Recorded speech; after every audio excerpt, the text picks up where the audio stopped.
তাদের মধ্যে অনেকেই আছে যারা নিউ মানে এক্সামস দেবে, মানে হয়তো 2025-এ এইচএস এক্সাম দিতে চলেছো, তো তারা প্রথমবার জেড+ইউজির এক্সামে অ্যাপিয়ার হবে। তো সেরকম স্টুডেন্টসরা অনেকেই জানতে চাইছো যে ম্যাম সিলেবাসটা কি, এক্সাম প্যাটার্নটা কিরকম, কি করে প্রিপারেশন নেব। তো সেই বিষয়গুলো নিয়ে আজকে আমি তোমাদের সঙ্গে ডিসকাস করব। তো সবার আগে দেখো বলি যে জেড+ইউজি সম্পর্কে যারা নতুনভাবে জানতে চাইছো, মানে সেরকম আইডিয়া নেই, প্রথমবার এক্সাম দেবে, তো সেক্ষেত্রে বলি জেড+ইউজি দুটো পেপারে এক্সাম হয়, একটা হচ্ছে পেপার 1 বলা হয় আর একটা হচ্ছে পেপার 2 বলা হয়। তো কারা কোন এক্সামটা দেবে, তা পেপার 2 যে এক্সামটা, সেই পেপার 2 এক্সামটা শুধুমাত্র বিএইচএ ক্যান্ডিডেটদের জন্য, মানে যারা ব্যাচেলর অফ হসপিটাল অ্যাডমিনিস্ট্রেশন করতে চাইছো শুধুমাত্র সেই সকল স্টুডেন্টসরাই পেপার 2 এর এক্সামটা দেবে। পেপার 2 এর এক্সামটা তুমি সায়েন্স, আর্টস, কমার্স, যে কোনো সায়েন্স, আর্টস, কমার্স যে কোনো স্ট্রিমের ছেলেমেয়েরাই কিন্তু দিতে পারো, মানে এইচএস পাস আউট বা এইচএস এবছর দিচ্ছ অ্যাপিয়ারিং যে ক্যান্ডিডেটরা রয়েছে তাদের মধ্যে তোমরা সায়েন্স, আর্টস, কমার্স যে কোনো স্ট্রিমে এইচএস পাস করলে বা করে থাকলেই কিন্তু তোমরা বিএইচ এর এক্সামটা দিতে পারবে, মানে পেপার 2 এর এক্সাম দিতে পারবে। আচ্ছা, পেপার 1টা কিন্তু শুধুমাত্র সায়েন্স স্ট্রিমের ছেলেমেয়েদের জন্য, যারা সায়েন্স নিয়ে পড়েছো, মানে পিসিবি, ফিজিক্স, কেমিস্ট্রি, বায়োলজি এই কম্বিনেশন উইথ ইংলিশ যাদের ছিল তারাই একমাত্র পেপার 1 এর এক্সামটা দিতে পারবে। তো হলো, এবার কোন সাবজেক্ট কি আমাকে এক্সাম দিতে হয়, না পেপার 1 এ আমাকে ফিজিক্স, কেমিস্ট্রি, বায়ো এবং লজিক্যাল রিজনিং, আমি জিআই বলে লিখলাম, ওকে শর্টে তাই বলে, এবং ইংলিশ, লজিক্যাল রিজনিং এবং ইংলিশ, এই হচ্ছে এক্সাম। তো দুটো পেপার 1 এর আবার কি হয় না, পেপার 1 পেপার 2 এই যে দুটো এক্সাম হচ্ছে সেখানে আবার দুটো ক্যাটাগরিতে ভাগ থাকে, মানে একটাই কোশ্চেন পেপার, সেখানে কি হয় ক্যাটাগরি 1 এবং ক্যাটাগরি 2 এরকম দুটো ভাগ থাকে। পেপার 1 এর ক্ষেত্রে, পেপার 2 এর ক্ষেত্রে ক্যাটাগরি 1 এ কি হয় না, সবের ক্ষেত্রে মানে ফিজিক্স, কেমিস্ট্রি, বায়োলজি এই তিনটে সাবজেক্টের জন্য 15টা করে প্রশ্ন থাকে। বোঝাতে পারছি আশা করি, আমি খুব শর্টে জিনিসটাতে দেখো ভালো পুরোটাকে বলে দিচ্ছি যাতে কম সময়ে ব্যাপারটা বোঝা যায়। 15টা করে কোশ্চেন থাকে, ক্যাটাগরি 2 তে 5টা করে কোশ্চেন থাকে। এই 15টা কোশ্চেনের নম্বর হচ্ছে 1, মানে একটা 1 মার্কসের কোশ্চেন, আর এগুলো হচ্ছে 2 নম্বরের কোশ্চেন। দেখো তো ব্যাপারটা বোঝা গেছে, তার মানে এখানে 10 আর এখানে 15, তার মানে টোটাল ফিজিক্স, কেমিস্ট্রি, বায়োলজি প্রত্যেকটা 25 করে, এখানে 10 প্রত্যেকটা 10, এখানে 15, তো তার মানে টোটাল এখানে আমরা কি পাচ্ছি 25 নম্বর করে। বোঝা গেল, মানে এটা তিনটে ফিজিক্স, কেমিস্ট্রি, বায়োলজি তিনটেই 25 করে পরীক্ষা হলো। এই যে ক্যাটাগরি 1 এ হলো, জিআই এর ক্ষেত্রে 20টা কোশ্চেন থাকবে, 20টাই থাকবে ক্যাটাগরি 1 এ, ইংলিশেও 20টা কোশ্চেন থাকবে, 20টাই থাকবে ক্যাটাগরি 1 এ, ক্যাটাগরি 2 এ কোনো কোশ্চেন নেই, তার মানে এখানে 20, তার মানে টোটাল কোশ্চেন নাম্বার হচ্ছে 100। এবং তুমি যদি মার্কসটা দেখো ক্যালকুলেট করে দেখে নাও, মার্কস দেখবে পাবে হচ্ছে তোমার 115। বোঝা গেল, টোটাল কোশ্চেন মার্কস হচ্ছে, মানে টোটাল কোশ্চেন নাম্বার হচ্ছে 100 আর মার্কস হচ্ছে 115 নম্বরের পরীক্ষা। এবার কেসটা কি, ক্যাটাগরি 1 এ নেগেটিভ মার্কিং আছে, ক্যাটাগরি 1 এ নেগেটিভ মার্কিং আছে, ক্যাটাগরি 2 তে নো নেগেটিভ মার্কিং, কোনো নেগেটিভ মার্কিং নেই। ক্যাটাগরি 1 এবং ক্যাটাগরি 2 ভাবে যে ভাগ করা কোশ্চেন পেপারটা, জেড+ইউজি পেপার 1 এর পুরোটাই এমসিকিউ, একটা কোশ্চেন 4টে অপশন, কিন্তু ক্যাটাগরি 1 এর পার্টে যে কোশ্চেনগুলো আসবে, একটা কোশ্চেনের 4টে অপশনের মধ্যে যে কোনো একটা অপশনই ঠিক হবে, সেটা চুজ করতে পারলে 1 নম্বর পাবে। তুমি যদি কোনো ভুল উত্তর চুজ করো তাহলে মাইনাস হয়ে যাবে, 0.25 নাম্বার তোমার মাইনাস যাবে, আর যদি তুমি কোনো উত্তরই না চুজ করো সেটার জন্য 0, কোনো কিছু সমস্যা নেই। এই হলো ব্যাপার। আর ক্যাটাগরি 2 তে যে 4টে অপশন থাকবে মাল্টিপল চয়েসের, সেই 4টের মধ্যে একটা উত্তর ঠিক হতে পারে বা একটা বেশি উত্তর ঠিক হতে পারে, সেটা তোমাকে চুজ করতে হবে। তুমি যদি একের বেশি উত্তর যেটা হওয়ার কথা সেটাকে সঠিকভাবে নির্বাচন করতে পারো তাহলে তুমি কমপ্লিট 2 নম্বর পেয়ে যাবে।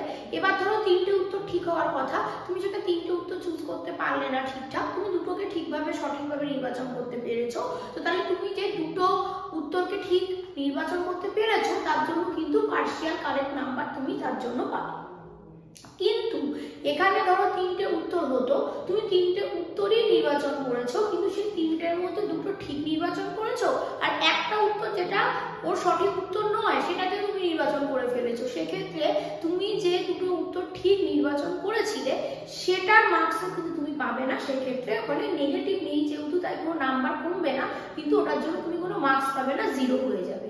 আশা করি বিষয়টা বুঝতে পেরেছো। তার মানে ক্যাটাগরি 2-তে আমি মোর দ্যান ওয়ান অপশন ঠিক বলে 4টেকেই গোল করে দেবো, বা 4টে অপশনকেই মার্ক করবো, বা 3টে অপশন যে কোনো মার্ক করে দেবো, এরকমটা নয়। ক্যাটাগরি 2 এর যে কোশ্চেন্সগুলো আছে 4টে অপশনের মধ্যে 2টো বা 3টে যেগুলো ঠিক সঠিকভাবে তুমি জানবে সেগুলোকেই মার্ক করবে। যদি দেখো যে না 4টে অপশনের মধ্যে কোন 2টো বা কোন 3টে ঠিক হবে আমি বুঝতে পারছি না, কিন্তু এই একখানা অপশন তো ঠিক আমি শিওর জানি, তাহলে তুমি একটাকেই কারেক্ট মানে মার্ক করে আসো। তাহলে একটা উত্তরও মার্ক করলে যদি সঠিকভাবে তুমি ওটাকে চিনতে পারো, মার্ক করতে পারো, তাহলে কিন্তু তুমি পার্শিয়াল বেনিফিশিয়াল যে মার্কসটা মানে পার্শিয়ালি তো কারেক্ট করেছো, পুরো উত্তরগুলো হয়তো ঠিক করতে পারোনি, কিন্তু 3টে উত্তর ঠিক হলে তুমি 3টে ঠিক উত্তরের থেকে একটাকে অন্তত সঠিক নির্বাচন করে এসেছো, কিন্তু কোনো ভুল উত্তর তুমি নির্বাচন করোনি। তাহলে সঠিক উত্তরটা নির্বাচনের জন্য কিছু মার্কস তুমি পাবে, কারণ খুব টাফ কম্পিটিশন হয়। পয়েন্ট মানে ডেসিমেলের ডিফারেন্সের পার্থক্যে অনেক ছেলে মেয়ে সিলেকশন পায় না, কেন র্যাঙ্কের ডিফারেন্স এত হয়ে যায়। তো সেই জন্য খুব ঠান্ডা মাথায় এগুলো ভেবে চিন্তে কিন্তু তোমাকে পরীক্ষার হলে অ্যাপিয়ার হতে হবে, এবং এই পরীক্ষার হলে অ্যাপিয়ার হয়ে তুমি কি করে কোশ্চেন পেপারটাকে ডিল করবে, কি করে 1.5 ঘন্টার মধ্যে মাথা ঠান্ডা রেখে এই এতগুলো পার্টকে অ্যান্সার করবে, সেটা কিন্তু ওই সেদিন পরীক্ষা দিতে গিয়ে বসে করে ফেলা সম্ভব নয়। তার জন্য কিন্তু এখন থেকে বা তারও আগে থেকে তোমাকে পুরো ধরে সব পার্টের প্র্যাকটিস করা, 1.5 ঘন্টা ধরে পুরো স্যাম্পল পেপারকে প্র্যাকটিস করলে তবে গিয়ে তোমার আয়ত্তে আসবে যে হ্যাঁ পরীক্ষার হলে বসে আমি এটা পারবো, এবং কিভাবে কোনটার পর কোনটা করলে আমি ওই সময় অত কম সময়ের মধ্যে পুরোটাকে করে আসতে পারবো। বোঝা গেছে? তো তার জন্য তোমাকে উপরন্ত প্র্যাকটিসের দরকার, সঠিকভাবে টপিকগুলোকে পড়ছো কিনা, বুঝছো কিনা, সেই জিনিসগুলোকেও কিন্তু মাথায় রাখা দরকার। অনেক স্টুডেন্ট আছে তারা কমেন্ট করো যে ম্যাম আমি সেলফ স্টাডি করছি, কোন বইগুলো পড়া উচিত, কিভাবে প্র্যাকটিস করা উচিত, সেগুলো নিয়েও দেখো অনেক ভিডিও কিন্তু অলরেডি আপলোড করা আছে, প্রয়োজন হলে তোমরা সেগুলো দেখতেই পারো। তার সাথে বলে রাখি, কারো যদি ক্লাসের প্রয়োজন হয়, কারোর মনে হয় যে না যে কটা মাস আর বাকি আছে আমার একটা গাইডেন্সের দরকার, মানে আমি তো প্রিপারেশন নিচ্ছি হচ্ছে, কিন্তু সঠিক ওয়েটা কিভাবে স্টেপ বাই স্টেপ আমি প্রিপারেশন নেব, একা যেন কোনো একটা জায়গায় এখন মানে শুরুর দিকে কি হয় অল্প অল্প চ্যাপ্টার পড়ছি এগোচ্ছি ঠিক আছে, কিন্তু এখন প্রায় এক্সামের অনেকটা সময় এগিয়ে এসেছে, তো তখন কি হয় এতগুলো নিয়ে সবের তো সিলেবাসও শেষ করেছি, কিন্তু এখন কিভাবে এগোবো, সময়টাকে ইউটিলাইজ করবো, তার গোল পাকিয়ে যাচ্ছে, জিনিসটাকে মানে সিস্টেমেটিক ওয়েতে মেনটেন করতে পারছি না। তো সেরকম মনে হয় যদি, সেটা নিয়ে ভয় পাওয়ার কিছু নেই, অনেক সবারই এটা হতে পারে।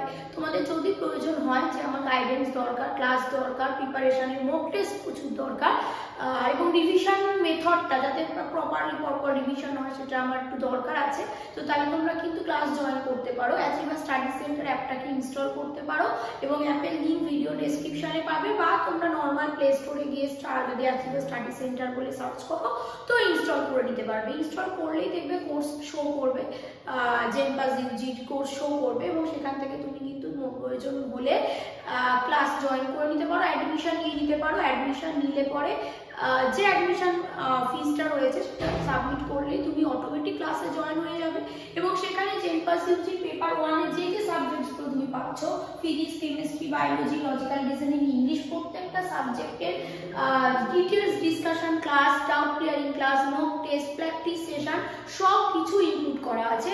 ইভেন সব ক্লাসগুলোর রেকর্ডিংও তোমাকে প্রোভাইড করা থাকবে, এই নয় যে তুমি পরীক্ষার আগে জীবনে একদিনই করতে পারবে, তুমি আপ টু এক্সাম পর্যন্ত প্রত্যেকটা ক্লাসের অ্যাক্সেস তোমার কাছে থাকবে।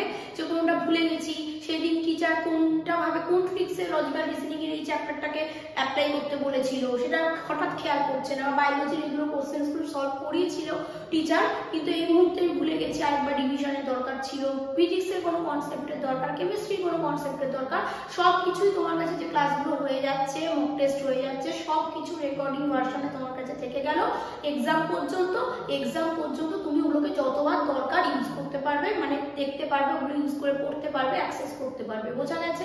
তো কারোর যদি মনে হয় তোমরা চাইলে অ্যাডমিশন নিতে পারো, অ্যাডমিশন রিলেটেড কোনো কোয়ারিজ থাকলে স্ক্রিনে যে নাম্বারটা যাচ্ছে সেই নাম্বারে হোয়াটসঅ্যাপে মেসেজ করে তুমি যেটা জানতে চাইছো মেসেজ করে রেখো, রিপ্লাই পাবে। এই হয়ে গেল পেপার 1 এর বিষয়টা।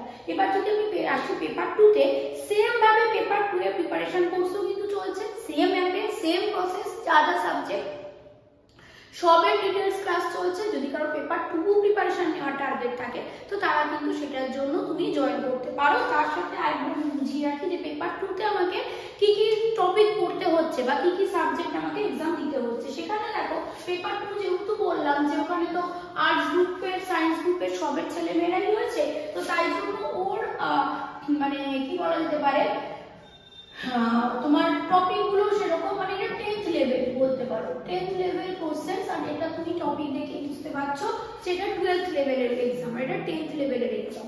তো ফিজিক্যাল সায়েন্স থাকবে, ম্যাথস থাকবে, ঠিক আছে, জিকে থাকবে, হ্যাঁ, ইংলিশ থাকবে, লজিক্যাল রিজনিং থাকবে, আমি এটাকে জিআই বলে লিখছি, হলো। তো এখানেও তাই টোটাল 100টা কোশ্চেন্স এবং 115 মার্কসের, সময় 1.5 ঘন্টা। এটাও ক্যাটাগরি 1 এবং ক্যাটাগরি 2 তে বিভক্ত, কিন্তু কি কোথায় কত মার্কস আছে চলো আমরা ওটা একবার লিখে নিই। তো এটা ক্যাটাগরি 1, এটা হচ্ছে এখানটা আমি মুছে দিই ক্যাটাগরি 2। তো ক্যাটাগরি 1 আর 2 এর মধ্যে চলো দেখি ফিজিক্সের ক্ষেত্রে ফিজিক্যাল সায়েন্সে ক্যাটাগরি 1 এ 25টা কোশ্চেন, ম্যাথসে 10টা কোশ্চেন, জিকে 10টা কোশ্চেন, ইংলিশ আর লজিক্যাল রিজনিং 20টা কোশ্চেন। ঠিক একইভাবে যেমন 10% ছিল লজিক্যাল রিজনিং এবং ইংলিশে ক্যাটাগরি 2 বলে কিছু ছিল না, এখানেও ক্যাটাগরি 2 তে কোনো কোশ্চেন লজিক্যাল রিজনিং আর ইংলিশ থেকেও থাকবে না এবং জিকে থেকেও থাকবে না। তাহলে থাকবে কোথা থেকে? সরি, জিকে তে থাকবে 5টা করে, এই তিনটেতে 5টা করে, এই যে এই তিনটেতে 5টা করে। তার মানে এগুলো বুঝতেই পারলে ক্যাটাগরি 2 মানে 2 নম্বর এবং মোর দ্যান 1 অপশন কারেক্ট। ওখানে নেগেটিভ মার্কিং ক্যাটাগরি 2 তে নেই, এখানে ক্যাটাগরি 1 এ 0.25 করে নেগেটিভ মার্কিং রয়েছে। 1 নম্বরের কোশ্চেন, এগুলো সব 2 নম্বরের কোশ্চেন। এই দেখো তো বোঝা গেল কিনা? মানে প্রসেসটা সেম, লজিক্যাল রিজনিং ইংলিশ 1 নম্বর করেই থাকবে। আচ্ছা, ফিজিক্যাল সায়েন্স ম্যাথ আর জিকে তে এই যে 25টা 10টা 10টা আর ওদিকে 5টা 5টা করে 2 নম্বরের, এগুলো 1 নম্বরের। এতে নেগেটিভ মার্কিং আছে, এতে কোনো নেগেটিভ মার্কিং নেই, কিন্তু মোর দ্যান 1 অপশন কারেক্ট এবং পার্শিয়ালি কারেক্ট নম্বর যদি হয় কোনো কোশ্চেন্সের অ্যানসার তুমি দাও তো সেক্ষেত্রে সেটা বেনিফিশিয়াল মার্কস পাবে। এই হচ্ছে পুরো টপ মানে বিষয়গুলো আমাকে পড়তে হবে। আমি যদি পেপার 1 দেবো ভাবি তাহলে এই প্রিপারেশন, পেপার 2 দেবো ভাবলে এই, অনেকে বোথ যারা সায়েন্সের স্টুডেন্ট তো পেপার 1 দিতে পারবে, পেপার 2 দিতে পারবে, তো চাইলে সেরকম ভাবেও কিন্তু তোমরা প্র্যাকটিস করতে পারো, প্রবলেম নেই। তো এই হচ্ছে বিষয়টা। এবার কোন সাবজেক্টকে কিভাবে পড়বো, কোনটার জন্য কতটা টাইম দেওয়া উচিত বা কোনটার সিলেবাস কি, কোনটার ওয়েটেজ কত বেশি, তো সেইগুলো নিয়ে পরপর সাবজেক্ট ওয়াইজ আমি নেক্সট ভিডিওগুলোতে তোমাদের সঙ্গে কিন্তু ডিসকাস করব। আর কি কি জানতে চাইছো, JENPAS UG, NEET, GNM, ANM, AIIMS nursing, এগুলোর বিষয়ে তোমাদের আর কি কি জিজ্ঞাসা আছে সেগুলো তোমরা কমেন্ট করো, আমি অবশ্যই এরপর আবার ওইগুলো নিয়ে ভিডিও করে দেবো, ঠিক আছে? তো সবাইকে অল দ্য বেস্ট।